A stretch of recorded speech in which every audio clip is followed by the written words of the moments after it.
Hey guys, and welcome back to KSTV's live coverage of the Corsair Vengeance Cup, game number 2 of SK facing off against exHCL. I'm met this joined by Enzi, and I think we have a real cracker opening up right here, actually, Enzi. I think this could be a real belter of a game.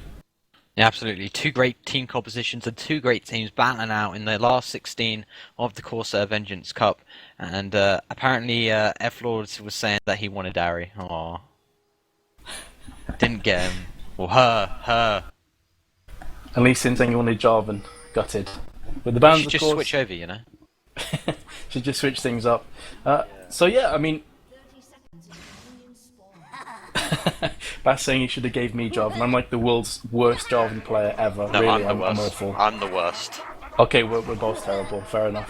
But Okay. it doesn't look like we're actually going to have any early fights kicking off here. I mean, you got 3 of the exHCL players just kind of chilling out there in the river, and Ari could come under attack, but she should by and large be just fine. She has gone for the Orb of Deception first off, not gone with the Charm, of course.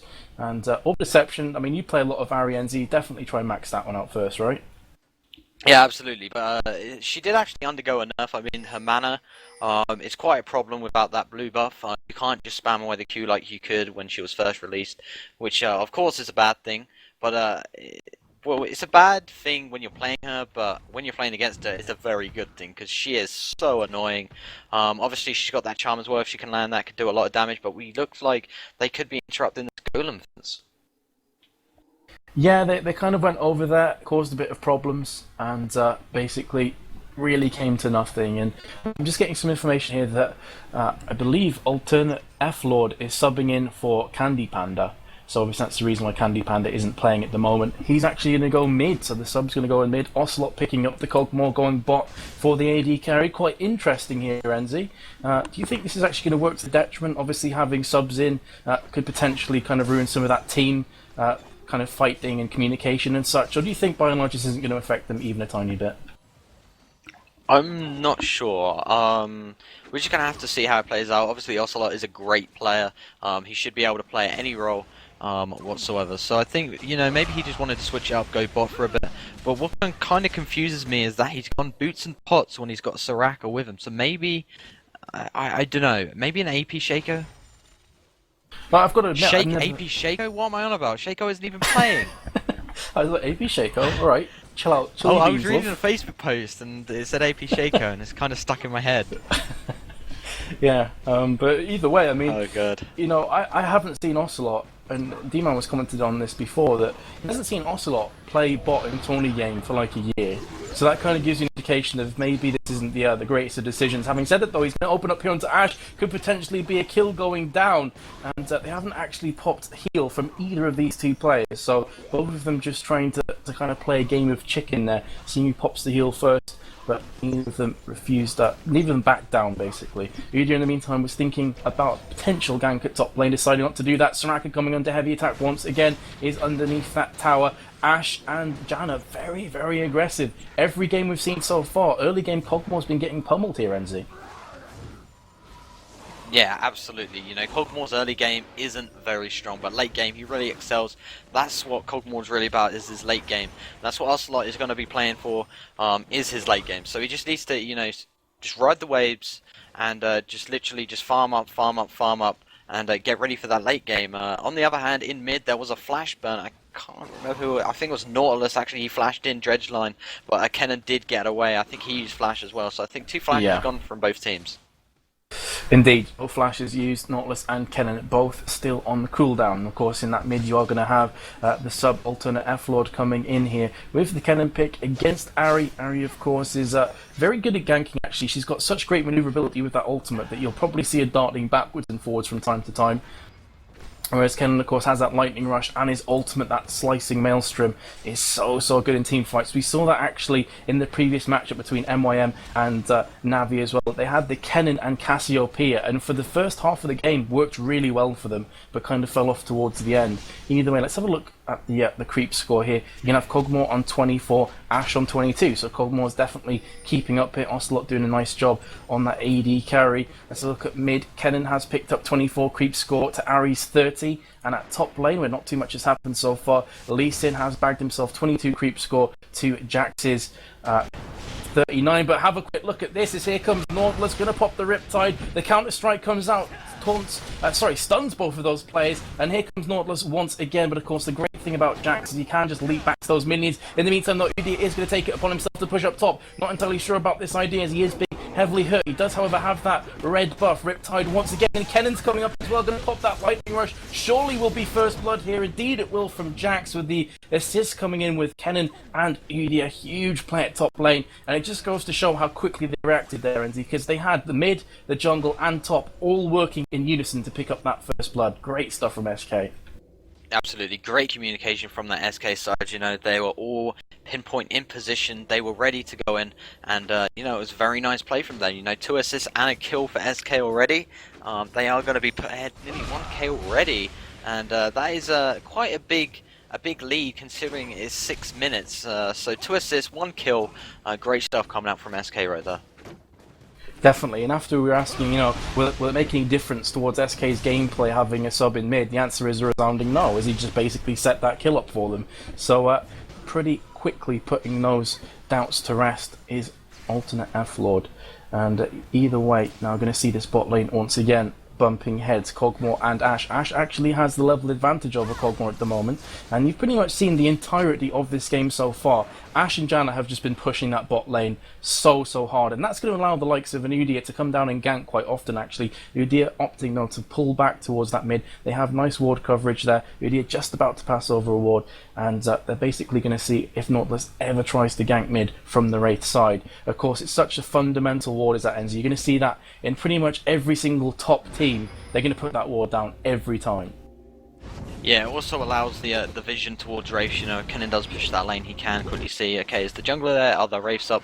Okay, the Wraiths is up, I'll go nick the big one, move out, and you know, that all that little difference that, you know, Kennen steals that main Wraith, you know, that little makes a big difference. So you normally see them wards, you know, in the top tier teams. I can completely understand why. You can also see the jungler if he goes to gank bot as well or passes through, and same with Ahri as well if she went down as well. But yeah, like we said, at bot lane you kind of expect Kog'Maw to be pushed early game if you know, if you got two really good AD carries at it. But you know, Kog'Maw's actually doing a good job here. He has pushed. Ashe did just go back, so did Janna. Ashe did get that double Doran's finished and double health pots as well. Janna has still got that fairy charm and a couple health pots, and she did buy a ward or such. Yeah, Nautilus thought about coming down for the gank, but there was actually a ward in that burst, so Soraka and Kog'Maw knew exactly what the deal was. Now going to have a lot of action on Kennen in the mid. He's been forced to pop his ultimate. Could very well be going down indeed. He will from Lee Sin. I think Lee Sin actually used his ulti there, Dragon's Rage, to finish that one up. Indeed he did. 83 seconds remaining on that cooldown, and that is now going to be 1-for-1. So Kennen getting hard ganked there from 3 players. Now Jack's starting to come down, just going to put a ward though, and then pull himself back to safety. So nice gank coming out there from Nautilus, and he's currently on 0-for-1, bless him, but he has got that Philo Stone already, so he's going to be getting the nice gold per 10. In the meantime though, Kog'Maw is going to open up here onto Ashe. He's put that ooze down as well, so difficult for Ashe to really push away. The ultimate coming backwards and forwards between Kog'Maw and Ashe, just kind of auto-attacking with that frost shot, as she's actually going to pop the ultimate there onto Kog'Maw. Kog'Maw being forced to pop his heal in retaliation. Ashe really just harassing this one down. Heal's been used once again, this time from Soraka though, and they're now going to try and take this Ashe out of the equation as soon as they possibly can. Ashe, however, is going to force the flash from Kog'Maw. So after that kind of huge battle between these two at bot lane, nobody's going to fall, but a lot of summoner spells popped, an ultimate popped as well from Ashe, but pretty much remains a stalemate. Yeah, one more hit from Ashe and that would have been game over for Kog'Maw down at the bot lane. But that's the beauty of Soraka, you know, them heals coming in to just keep Kog'Maw up. And you know, if he didn't have them heals, you know, he would have been dead a long time ago. But he did flash away, and a load of summoner spells have been burnt at bot lane, so they will not be at their disposal anytime soon. Although Udyr is actually heading towards top, I think. Oh no, he's just going to head down. The ward's there anyway, so he has been spotted. Yeah, he's actually got an Oracle as well. He does, yeah. You're going to see that a lot on that kind of top tier junglers. They do take an Oracle very early, purely for just counter warding, just for taking those wards out of the equation. We saw it twice actually, I believe. It was Mokalep for Meet Your Makers taking an Oracle, and he just completely stripped the vision from Navi. Every single ward that went down was destroyed, and it looks like we're going to see Udyr trying to just do that exact same thing in this game. You can see Jax is really aggressively pushing down there, Kevin, to just basically stop the minions from even reaching the tower, but now opting to pull back, realizes he may be a tiny bit vulnerable, and we are actually going to see quite a lot of action perhaps at this bot lane.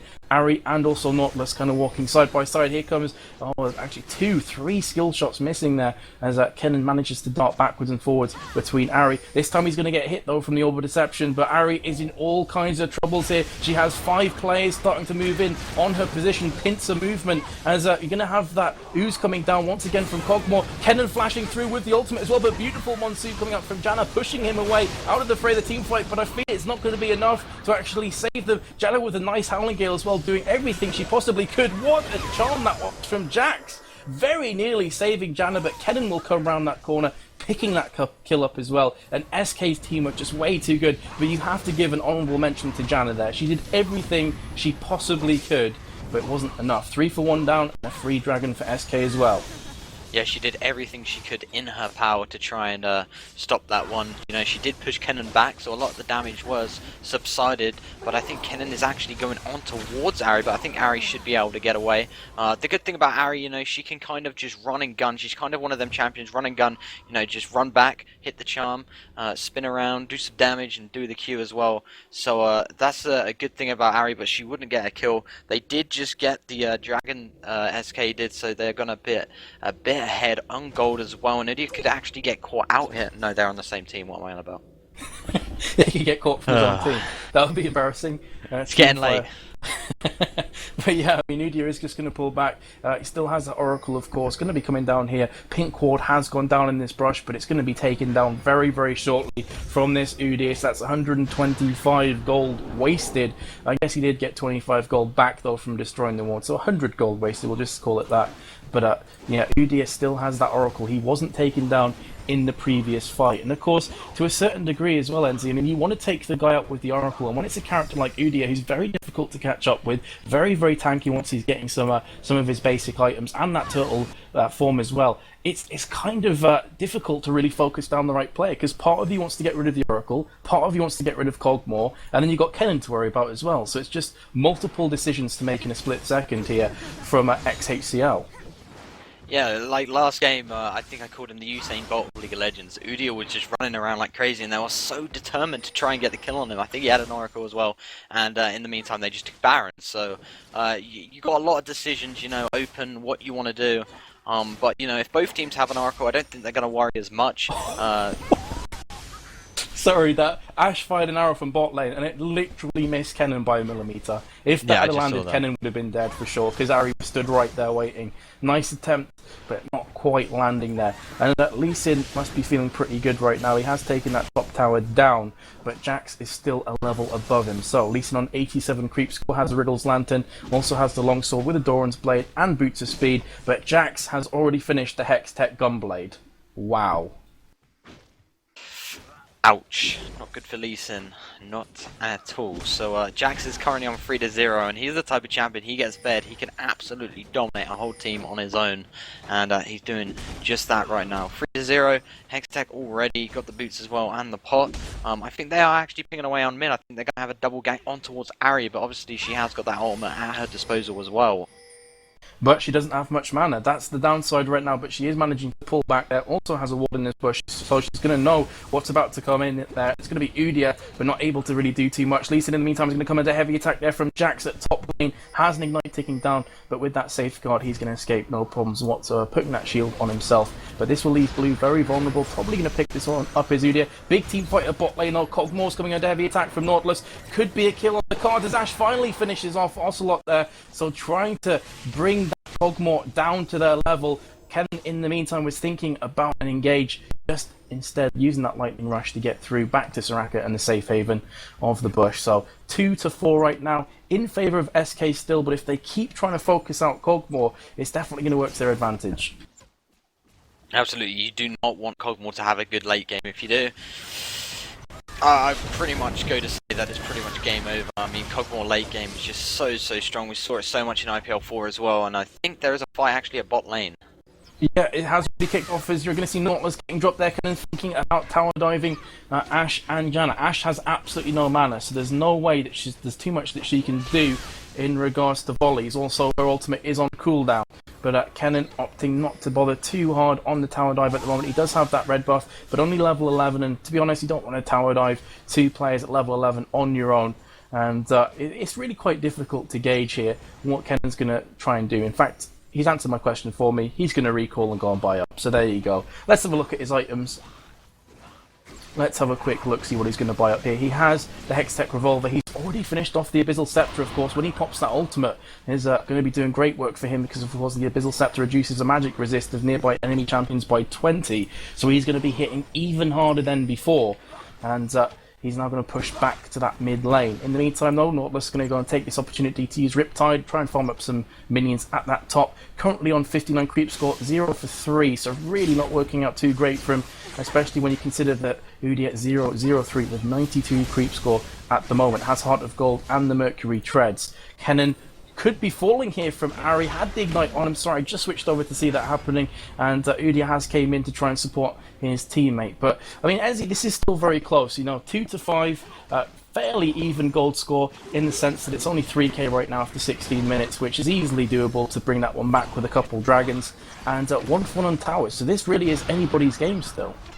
Absolutely, as we've said 100 times, it's all about that gold. It's not always about the kills. Obviously, it's 5-2 down, but they're very close on gold, so it's anybody's game still. They can do anything about it, anything they want, but I think Kennen just actually dropped Lee Sin. Sorry about this, guys. Basically, Bass is in the game, so is Metis, and I have to watch the stream because obviously we want the best quality possible. I just wanted to add that there.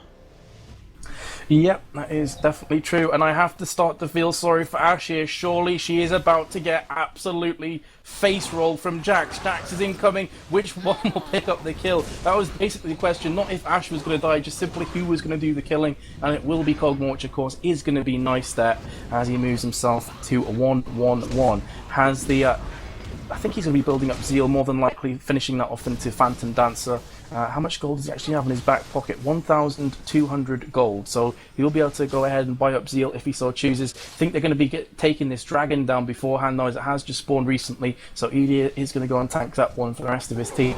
Easy peasy dragon, and you are going to see SK moving even further ahead. Some action at that mid lane. Kennen has somehow managed to kill Ari. Oh my god, Ari was popping the ultimate, darting backwards and forwards. But of course, Kennen had the big beefy tower right stood behind him, which finished Ari off nicely. So, that was a bit of a painful one to watch. Either way, 2-8's the scoreline. So you're also going to see Jax falling as well. Missed that one. Lee Sin will go into him, and you can hear the shutdown being called out. Nautilus is going to try his best just to stick to that Cog more. Surely Cog is going to go down here. Will he be able to pop off the passive onto Lee Sin? I don't think he's fast enough to do so. Instead, opting to try and blow up Ash. Does take some health off her, but back to 8 for 4, Enzy. So still staying relatively even. The gold difference is starting to open up, though. 5k gold difference in favour of SK, but still a long way to go in this game. Really, really close stuff at mid. Kennen literally escaping with about 100 HP. That's just the bad thing about Ari, After she's used her ability, she's got quite a long cooldown, so she relies on them auto attacks. And when she was under the tower, she wasn't able to, add the extra 2 hits in. She didn't have the ignite either, so she was kind of in a bad position, so to speak. So it was either do or die, and she died, and Kennen lived, which she obviously didn't want. I think she kind of knew that she was going to die, but she wanted to pick up a kill. But she could have got out as well, but things happen. It's one of those situations where you have literally a split second to decide, and sometimes it works in your favour, sometimes it doesn't. That was just one of those times when F-Lord got the upper hand and managed to pick up the kill, but there's no doubting if the tower wasn't behind him, Ari would have had that kill. But obviously the tower is a big important part, a big pivotal part in that fight, and you're now going to have a quick look over towards that Jax, who's going to get free farm at top. Lee Sin's going to be coming up, though, perhaps going to try and push that Jax back, but Jax currently level 13, has a Phage, has the Hextech Gunblade, as we said before, and the Mercury Tread, so I think Lee Sin is a tiny bit scared to actually stand toe-to-toe with him. Going to see Cogmore coming under heavy attack at bot lane, will actually fall from Ash. He's way overextended there, actually, without any help whatsoever, so I'm not too sure about what he was doing. And here comes Udia, will manage to get the steal there onto the blue golem buff, and now Lee Sin is in all kinds of trouble, going to have the jump over from Jax, and the counter-strike being kicked back, though. though from Lee Sin. I don't think it's enough to save him, as the Bearman will just chase him down. Surely going to be killed. Indeed it will be, as Udi will pick that one up without any problems whatsoever. And now Nautilus manages to pull himself onto that cannon, but he has two players coming around behind him. Once again, Janna saving her teammates with that monsoon, as I think Jax and Udio were definitely on the prowl to pick up another kill or two there. Kennen going to stun Nautilus, but it's not going to be too much to pull him back and go back to spawn. He's just going to stand there and try and protect that tower. Ash, in amongst all that action, very nearly took down the bottom tower and picked himself up a nice amount of creep. So even still, have to say SK are ahead here, Enzi, but still, I mean, they're not snowballing out of control just yet. Yeah, absolutely, and once again a beautiful monsoon from Janna, this time actually saving her teammate of Nautilus, which also used the flash as well, but definitely Udio was hungry for another kill, and if it wasn't for the monsoon, he would have been dead, but he was able to get away, and will go towards the bot lane now, towards Kog'Maw, give him some help, and maybe push the lane up, but nothing is going to happen. Ari's actually getting pinged in mid, could actually get caught out here. She's pulling back. It seems that both Jax and Kennen were more interested in recalling and going to buy up, as they do have a fair amount of gold to spend here. So fair play to them. They have Jax had 1,000, Kennen had about the same. They are now going to buy up. You can have Kennen picking up that Will of the Ancients. He has a Abyssal Scepter, and also Kog'Maw going back to pick up that Phantom Dancer. So Phantom Dancer at about 21 minutes, and Jax also got the recurve bow. So could potentially be going for the Wit's End. Not entirely sure which route he's going to take it. Either way, he is looking very strong right now. 170 creep score, has the most creep score on the map right now by quite a big distance. But let's have a look on the opposition. Ashe has picked herself up an Infinity Edge, has 145 creep score, and actually they could potentially be trying a Baron here, perhaps not, as Udia will take out that ward. So they knew that basically at least one of their players was up towards Baron, and due to the fact Udi had seen that he'd basically been caught from that wall, I don't think they were ever going to start that Baron, to be entirely honest. But Udi still has that Oracle Enzi, very similar to the last game we saw. We saw Skarner actually picking it up very early, also Mundo picking it up very early, and basically just carrying it through to the bitter end, taking so many wards down. Going to have Janna here with an Oracle of her own. Thought for a second she was going to get caught out, but that Baron is up, and it's definitely going to play an integral part in the next 2 to 3 minutes, as both teams are just going to kind of face off against each other. Which team is going to push in first? Definitely looks to be SK. Riptide has been used there from Nautilus just to try and slow down the assailants, and it seems to have done enough, as SK aren't going to be too bothered to chase them and just pick up the farm instead. But there's a definite tense atmosphere, Enzi, that a team fight could kick off any second now.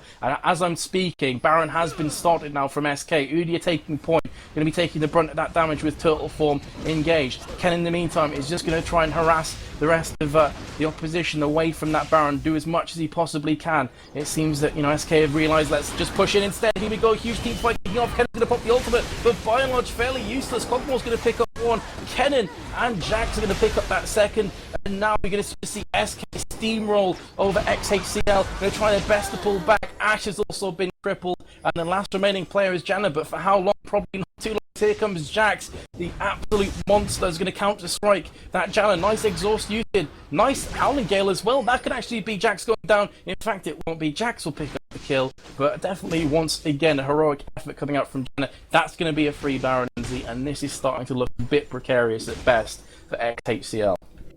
Yeah, a bit the same in the last game. They standed off, they just poked each other, and then they just went all in. And Kevin could have actually fought there. One more tower here, I reckon he would have been dead, and that would have been funny as hell. But that's going to be a free Baron for SK, and an ace as well, I believe. A really nice scarf coming out from SK. They're going to do exactly what we saw last game.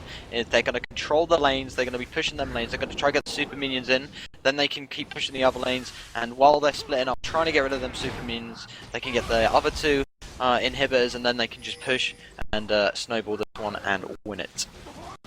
Well, it's no small part due to the fact that Jax only survived there because he had the Hex Tech Gunblade, which of course gives you plus 20% spell vamp and 15% lifesteal, and I think that's pretty much what saved his bacon at the end there. But it looks like he's going to be picking this dragon up for his team. As you said before, taking that Baron and the inevitable towers that come after it will just give you map control at least for a few minutes. For about 3 to 5 minutes, you're going to by and large have run of the map wherever you please, pick up minions here, there and everywhere, take the buffs, take their blue, take their red, and just really try and boss forward the game. As Soraka at actually popping that flash. Obviously scared of the dredge line coming out from Nautilus. Had she been caught though, Ari, Lee Sin and Janna were all just stood there waiting. So completely understandable flash. Better safe than sorry at the end of the day. Doesn't want to give away that needless kill and Baron as well. But yeah, it is looking a bit ominous at best for exHCL. They did lose the first game as well, NZ, so they simply have to win this. Yeah, well, all they're going to do now is kind of turtle it out, get their buffs, well, what they can. Red was stolen by Cogmore, so he is going to be rocking that red buff. And I think they might be actually gathering up now in the mid and going for this push, like expected. Yeah, absolutely. That is going to be the case, as Udi is going to go back and build up that Wit's End. Has the Aegis of the Legion as well. Very nice tanky item overall for his team. And in fact, you can have the Trinity Force bought there from Jax. So Jax is just going to be tuning into Domination Station whenever he pleases. He's going to be putting down so much damage on the opposition, and he's also going to be fairly tanky as well for this stage of the game, so he's going to be a real nightmare for the opposition, inducing real terror for exHCL right now. They're going to be running away from that Jax, especially with that Baron buff. In the meantime, Udi is just going to pick up wards wherever he wants to in the mid this time, and now going to push alongside Jax. Could be a team fight kicking off as Ashe is arrowed in there, misses everybody. The Kennen has also been ultimated there from the depth charge of Nautilus. Also picks up the slicing Maelstrom though. Going to try and nuke down some of these characters. The kick coming in from Lee Sin may have actually just saved Kennen, and look at that complete dominance there, as it's basically going to be the ace, apart from Janna, who escapes once again, the support having to run away, and surrender has been called, NZ, so that's the GG already. Wow. SK so strong that game. I mean, Jax, just amazing play from Jax. I mean, that top gank right at the start was absolutely incredible, and then from then on it was just kind of domination. I mean, SK really did kind of control that map. exHCL did put a good fight up though, but SK just too strong right there. SK were absolutely phenomenal. There's no two ways about it. Kevin just bossed that top lane. He had the Hextech Gunblade. I think I called it about 12 or 13 minutes. So, yeah. When you have an item of that stature so early on in the game, you're going to be doing serious damage. There's no two ways about it. And obviously, the Baron really sealed the deal there. The team fights were always going in favour of SK. So dominating. And you have to give mad props to them. And congratulate them, as they will be moving through in the Corsair Vengeance Cup. And at 10,000 indeed, dollar prize pool is still up for grabs for them to actually pick up, NZ. So I think that's going to conclude our coverage of tonight's games. Do you have any final things to say, NZ? Thanks to all the viewers, of course, for tuning in. It was a great night. And Bass, have we got any games scheduled for tomorrow? Or are we not sure yet? Bass is just quickly checking for games, guys. So.